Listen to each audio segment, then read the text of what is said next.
একটা শান্ত গ্রামে বাস করত সালমান নামে এক যুবক। সে খুব নির্লিপ্ত স্বভাবের ছিল। মানুষজনের সাথে খুব একটা মিশত না, নিজের মতো থাকতেই পছন্দ করত।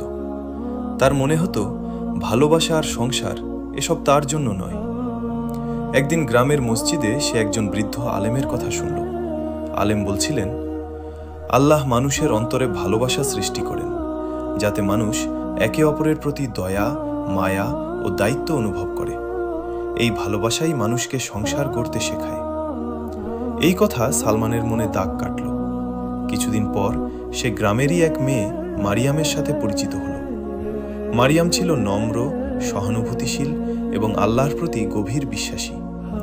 তার কথাবার্তা, আচরণ সবকিছু সালমানের মনে এক নতুন অনুভূতির জন্ম দিল। সে বুঝতে পারল তার হৃদয়ে এক অদ্ভুত মায়া জন্ম নিচ্ছে, যা আগে কখনো অনুভব করেনি। সে নিজেই অবাক হয়ে ভাবল, এটা কি সেই ভালোবাসা যা আল্লাহ মানুষের অন্তরে সৃষ্টি করেন?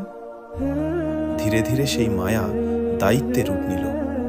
সালমান আল্লাহর কাছে দোয়া করতে লাগল, হে আল্লাহ, যদি এই সম্পর্ক আমার জন্য কল্যাণকর হয়, তবে একে হালাল পথে সম্পূর্ণ করে দিন। অবশেষে তারা বিবাহ বন্ধনে আবদ্ধ হল। সংসার জীবন শুরু হলো ছোট ছোট সুখ দুঃখ, হাসি কান্না আর দায়িত্বের মধ্য দিয়ে। সালমান তখন বুঝতে পারল, আল্লাহ মানুষের হৃদয়ে ভালোবাসা সৃষ্টি করেন